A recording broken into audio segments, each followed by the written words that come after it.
Joshua, chapter 17. Manasseh was Joseph's oldest son, and Machir was Manasseh's oldest son. Machir had a son named Gilead, and some of his descendants had already received the regions of Gilead and Bashan because they were good warriors.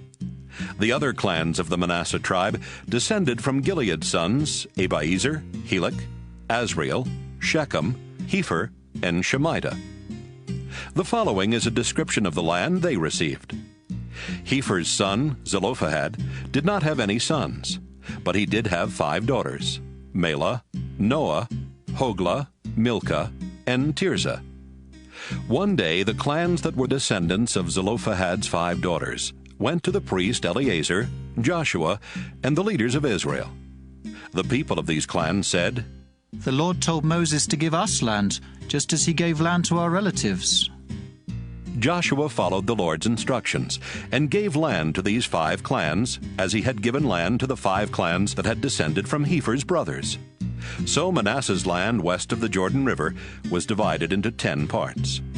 The land of the Manasseh tribe went from its northern border with the Asher tribe south to Michmethath, which is to the east of Shechem.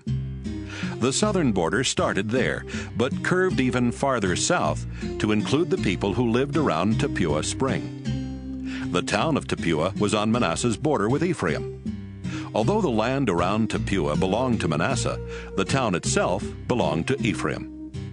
Then the border went west to the Cana Gorge and ran along the northern edge of the gorge to the Mediterranean Sea.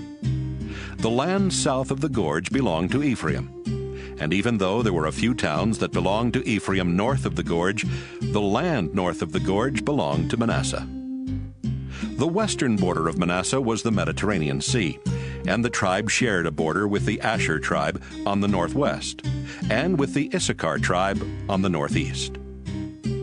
Manasseh was supposed to have the following towns with their surrounding villages inside the borders of Issachar's and Asher's tribal lands: Beth-shean, Ibleam, Endor, Taanach, Megiddo, and Dor, which is also called Naphath. But the people of Manasseh could not capture these towns, so the Canaanites kept on living in them. When the Israelites grew stronger, they made the Canaanites in these towns work as their slaves, though they never did force them to leave.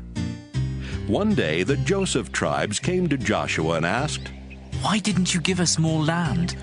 The Lord has always been kind to us, and we have too many people for this small region." Joshua replied, "If you have so many people that you don't have enough room in the hill country of Ephraim, then go into the forest that belong to the Perizzites and the Rapha. Clear out the trees and make more room for yourselves there." "Even if we do that," they answered, "there still won't be enough land for us in the hill country. And we can't move down into Jezreel Valley because the Canaanites who live in Beth-shean and in other parts of the valley have iron chariots." "Your tribes do have a lot of people," Joshua admitted. "I'll give you more land. Your tribes are powerful, so you can have the rest of the hill country, but it's a forest, and you'll have to cut down the trees and clear the land. You can also have Jezreel Valley. Even though the Canaanites there are strong and have iron chariots, you can force them to leave the valley.